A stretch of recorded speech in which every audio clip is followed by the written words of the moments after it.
Hello, word nerds, and welcome to another episode of The Dictionary.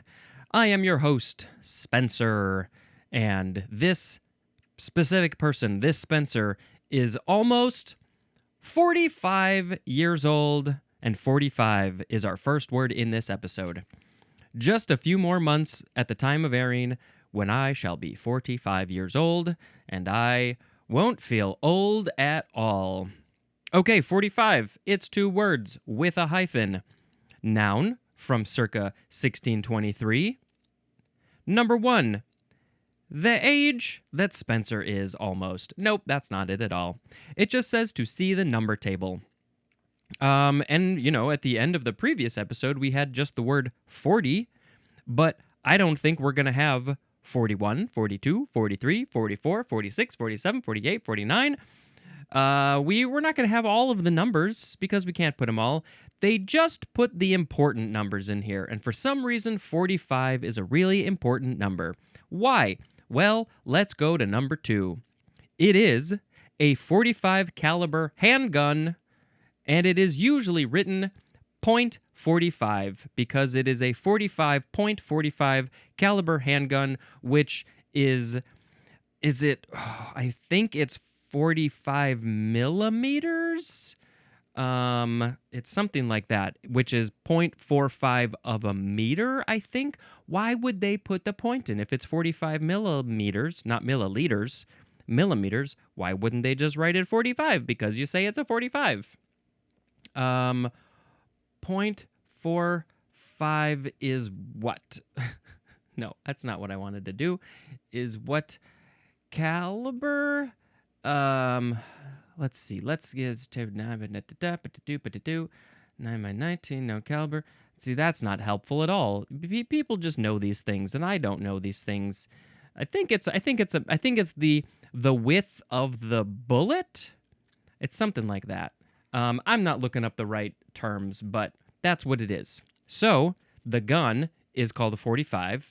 You don't say, I have a .45 caliber gun in my pocket. No, you just say 45. And I don't know the guns. But what also is 45?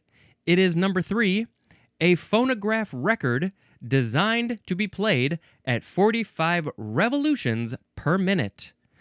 It is usually written 45, the numbers 45. Oh, I wish I had looked ahead and brought in a 45. I have some 45s. The records, not the guns. I would rather make music, not bullets. So these are smaller records. They're probably 8 inches across, give or take, and they have a bigger hole in the middle. The normal size vinyl records, they have a little hole, but the 45s have a bigger hole, and there's usually like an adapter that you would put on. Or if you're playing it on a machine, a record player that's only made for 45s, then it already has the right size thing. And so if you don't know, the big records are meant to be played at 33 1/3 revolutions per minute. It's spinning 33 1/3 times. And I remember as a kid playing a normal record, and then there was that little switch. And if you switch a regular record to 45 revolutions per minute, it's going to spin faster, and then the music is going to be at a higher pitch, which I always thought was very entertaining. And so, a lot of jukeboxes are playing 45s because they've got, 1 or 2 songs on the one side and then 1 or 2 songs on the other side. It might just be 1 song on each side.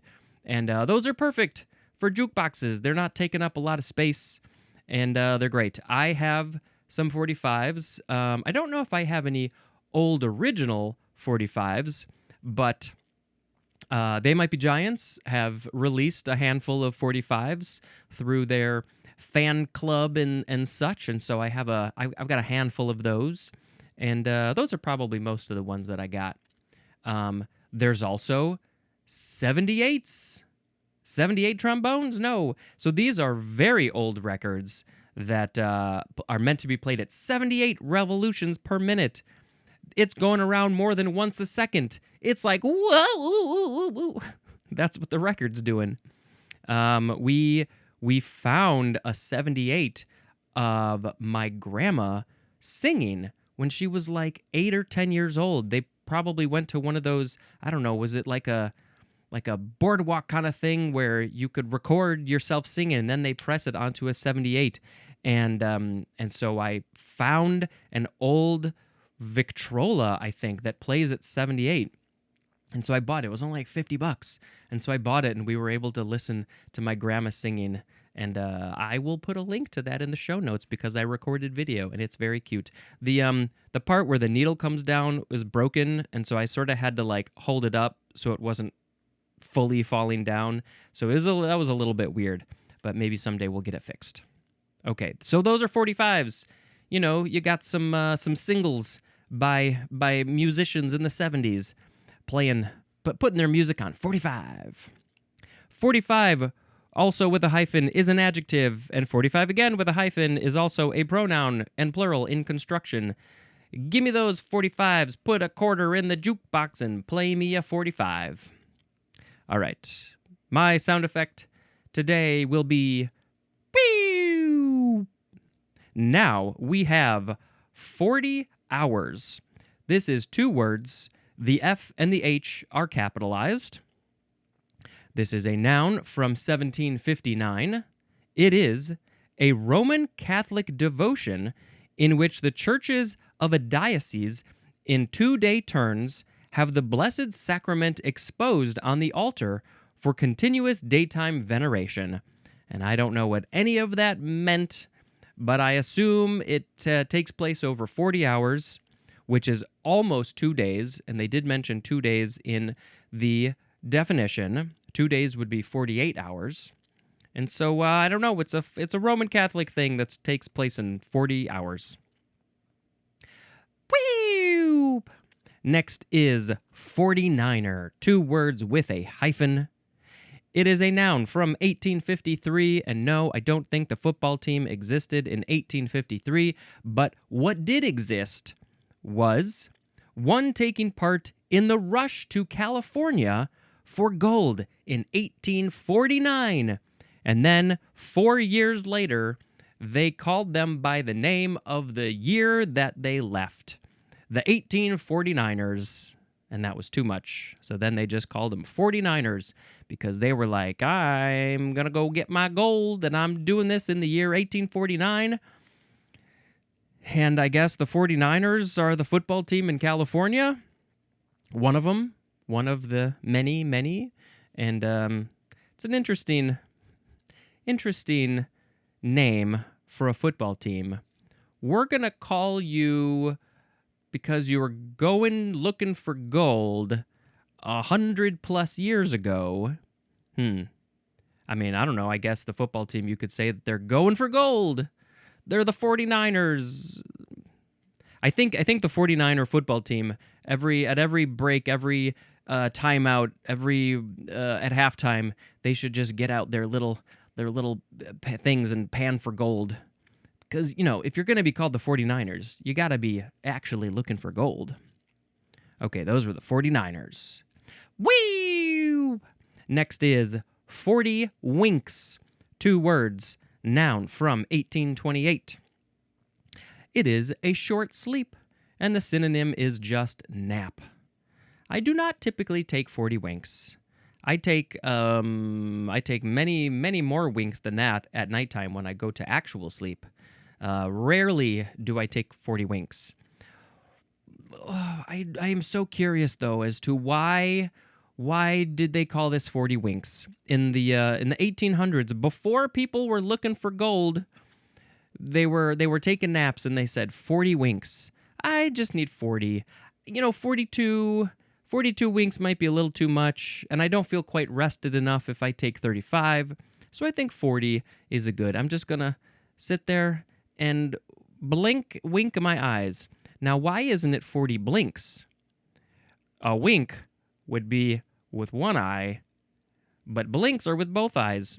Gonna close my eyes for 40 minutes, 40 seconds? I don't know, it's 40 winks. Somebody said it at some point, and then other people were like, okay, yeah, cool. If that's what a nap is, I'll take 40 winks. Whee! Next is forum. This is a noun from the 15th century.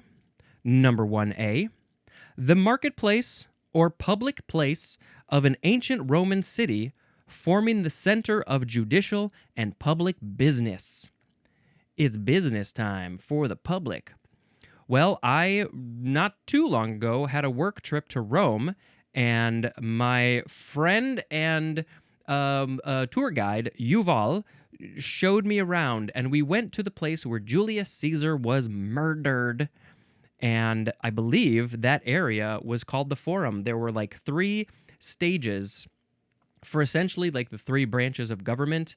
And I think they were each called a forum, but we're going to get more into the etymology when I finish reading this word.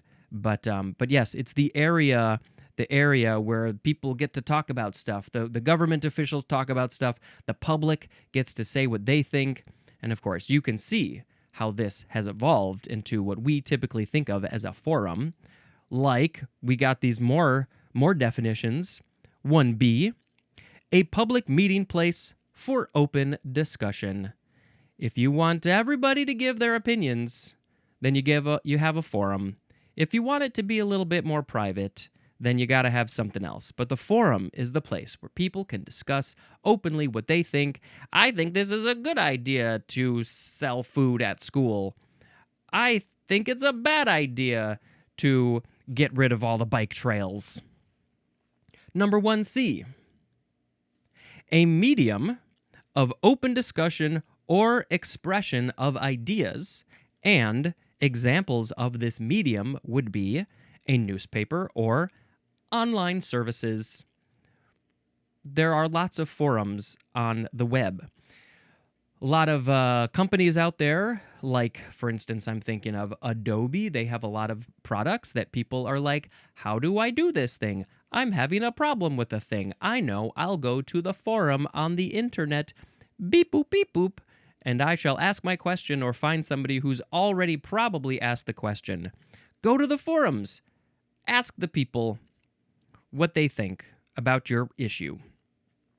But it has to be specific to the thing that you're having it has to be specific to the program that is running the forum or the company, because you can't be talking about streets and bikes and schools and stuff when you go to the Adobe forum. People are going to kick you out. Number 2, a judicial body or assembly, and the synonym is court. The judge, the jury, all those legal people, they are a forum, I guess. Number 3A, a public meeting or lecture involving audience discussion. So yes, very similar to 1B. It's open to the public. People can talk about their stuff. This one is specifically more about a meeting or a lecture. Like, I'm going to lecture you on lecterns and podiums, what I think about them, and then afterwards, you can also tell me your opinions on those as well. What do you think about lecterns? Should we get rid of all them, or should we give one out to everybody when they're born? Like Boston cream pies. Number 3B, a program involving discussion of a problem, usually by several authorities, and examples of this program would be on radio or television. So this one is not open to open or public discussion, but there are multiple people discussing the issue that they're talking about. Maybe it's, hey, how's the president doing? Let's get a bunch of opinions on that. What do they have to say? Clearly, we must talk about the etymology because what is a forum? A forum is a Latin word. We just straight up stole that word from Latin. All of those Latin people are saying, hey, that's our word. It is akin to the Latin word foris, which means outside.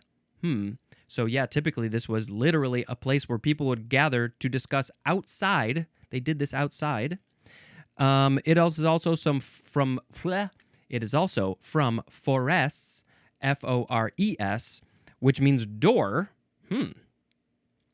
So you need to open the forest to go to the forest, and maybe outside there is a forest. I assume that that's related. I guess we would have talked about that a while ago. I don't remember. Okay, so yeah, it's now it doesn't say what the Latin word forum actually means, but I assume it's basically like an outside discussion. Okay, wonderful. If you would like, now there's not a lot of people who are checking out this show at the time, so I don't feel like it is appropriate to set up a forum on Discord or something like that. But if that is something that people want, then maybe that can get set up at some point, because that is definitely one of those places that is an online forum.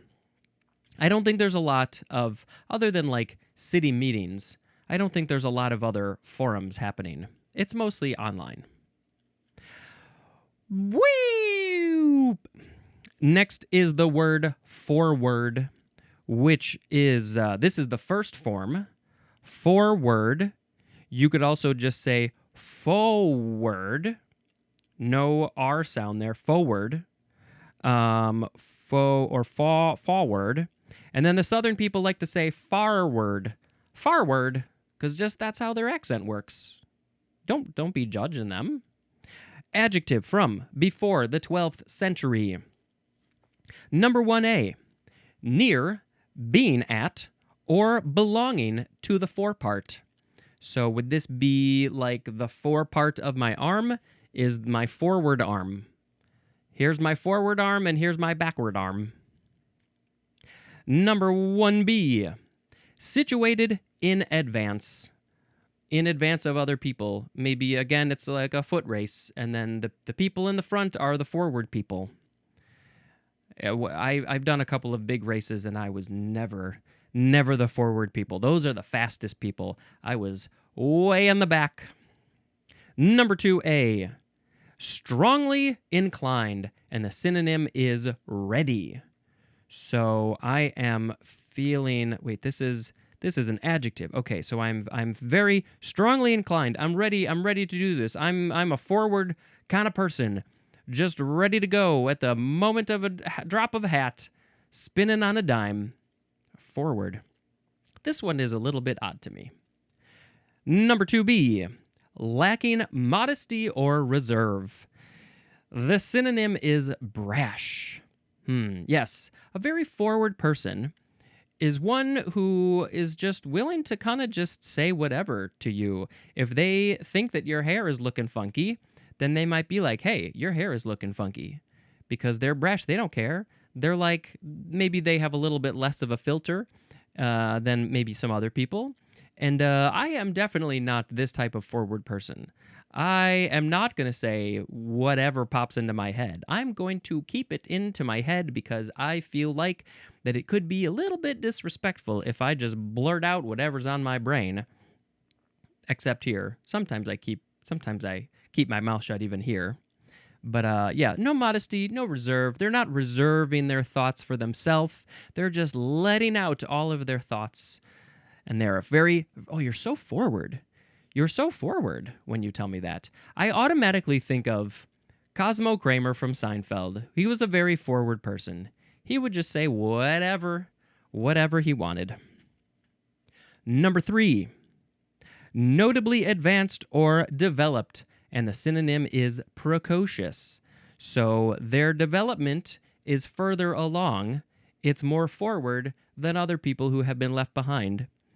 We often think of children as being described as precocious. So I guess their development is just more forward. So that child is so precocious? They're using big words like precocious? They said, I'm precocious because I'm forward. Number 4, moving, tending, or leading toward a position in front. Also, moving toward an opponent's goal.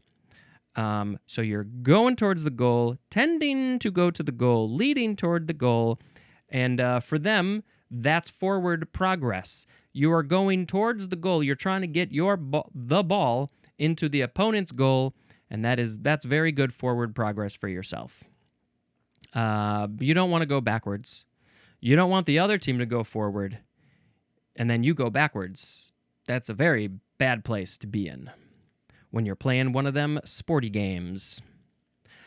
Number 5A, advocating an advanced policy in the direction of what is considered progress. What is considered progress? What do you think progress is?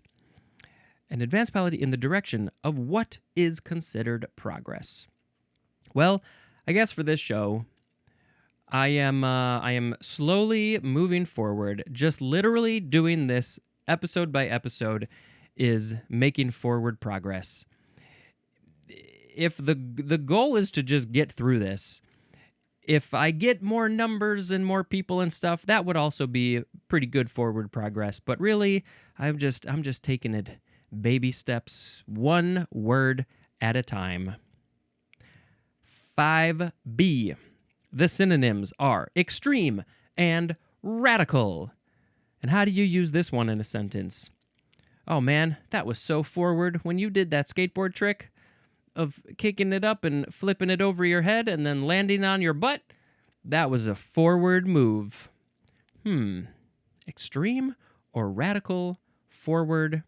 You're making some forward progress making up those silly skate moves. Number 6.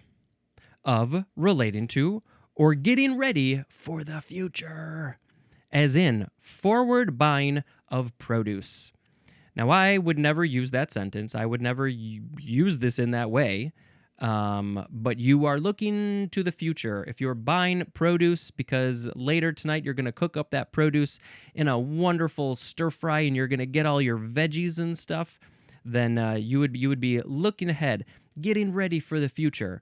Maybe there are some people who are forward buying of canned goods and water jugs and water purifiers and solar things because they're forward buying for the apocalypse. Forwardly is an adverb. Forwardness is a noun. And we shall look at the etymology, which is really just 4 plus word, ward, and that's it. It's like a way. What's ward? I don't know. We'll talk about that in the W's. The WWW's. All right, next word. Whee! It's the second form of forward. Adverb from before the 12th century. To or toward what is ahead or in front. As in, from that time forward. Also as in, moved slowly forward.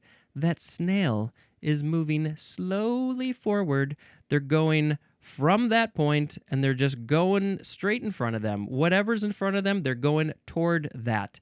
Now, toward is an interesting word because it's toward, similar to forward, but most people, I think, say toward, but some people probably say toward?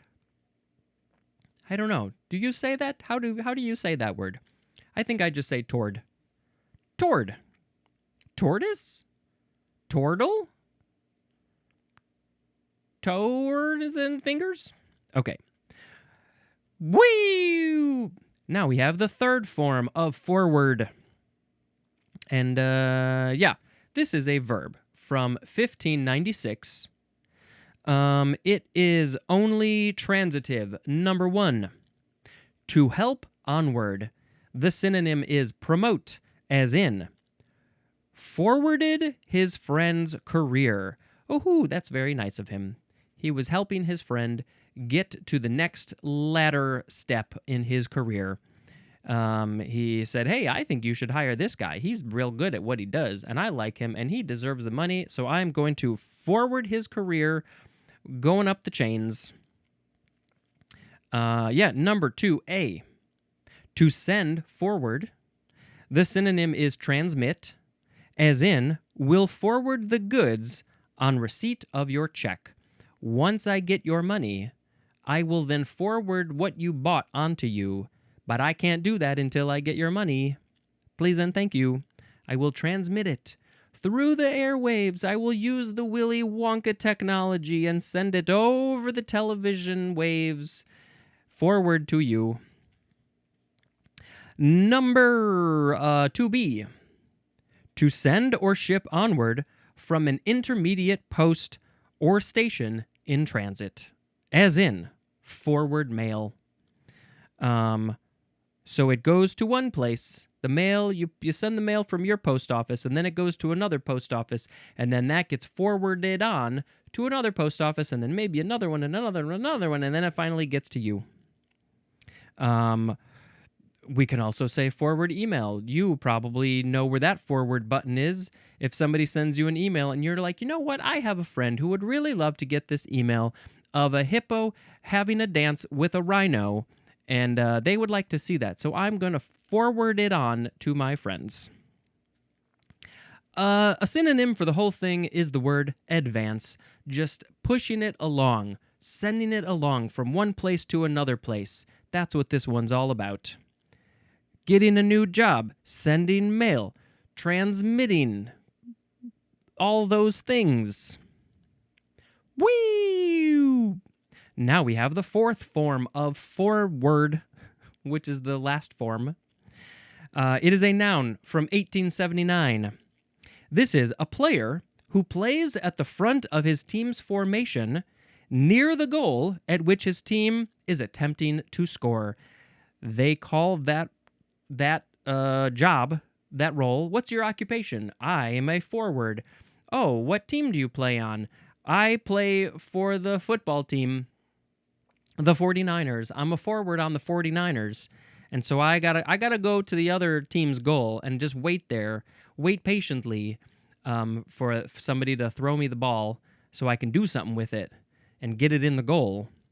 And then maybe they will have used the last word in this episode, which I'm not going to tell you about yet because it's a secret. Forward. I've never been a forward.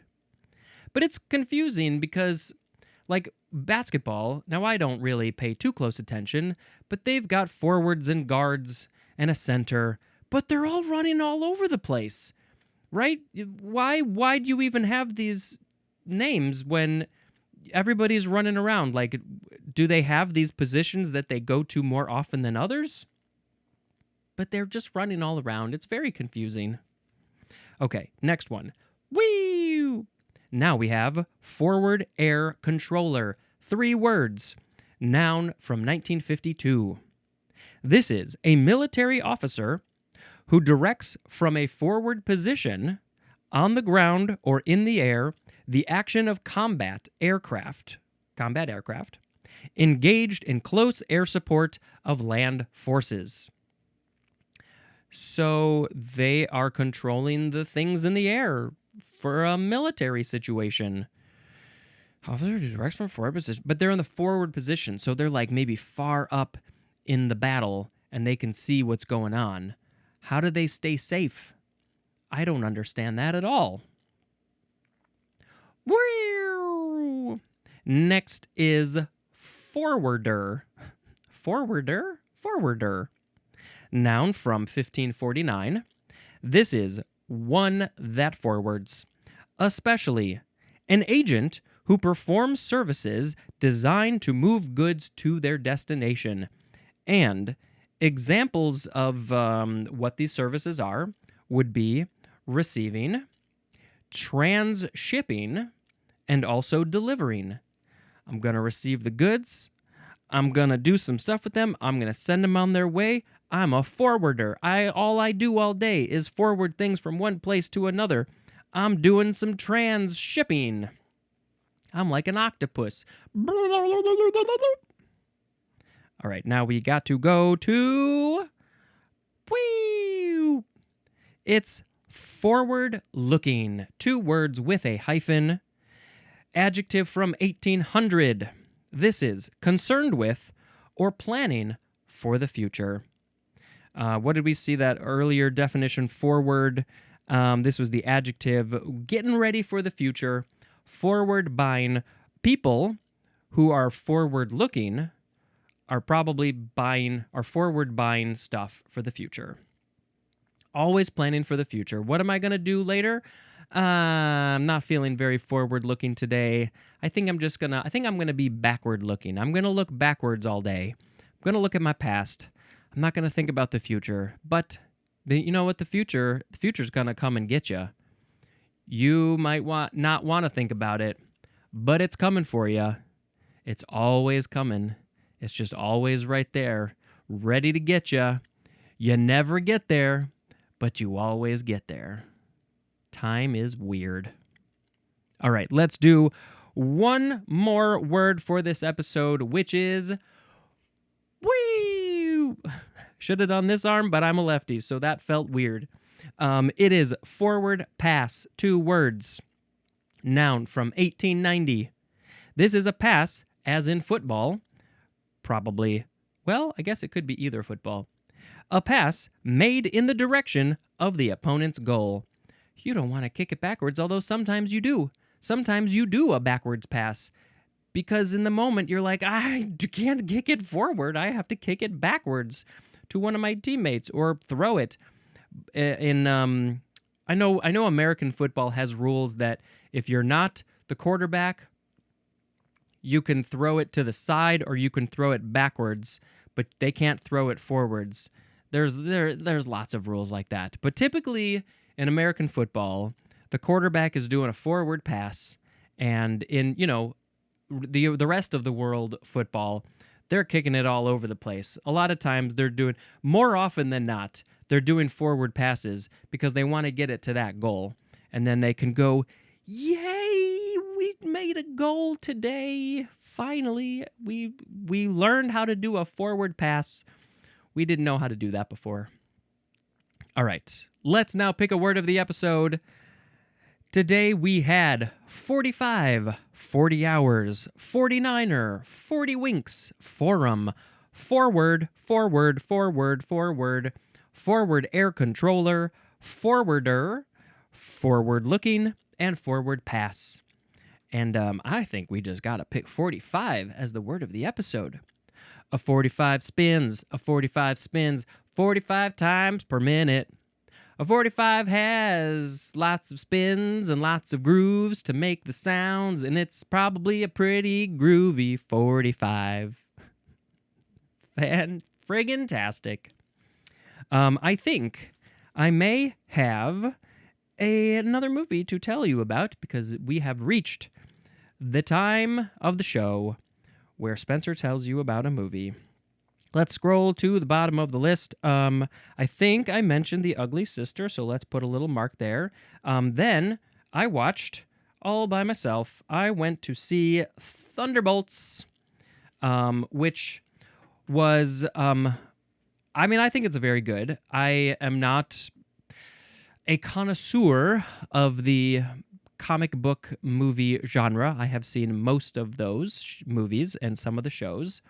I did miss the last one, Brave New World, so I probably was a little bit confused, but I know enough that I was able to get by just fine. And, I don't want to give too much away, but what I really appreciated about this was that it deals a lot with very human emotions and feelings and relationships. And I think that's why people are really liking it. Yes, of course, there are those big fight scenes, but it's more about what are the humans feeling and doing. And it's good. Now, I know that there's whole thing about the Thunderbolts are the new Avengers, and that's why there's the asterisk. But I don't think that they're literally changing the name of the movie.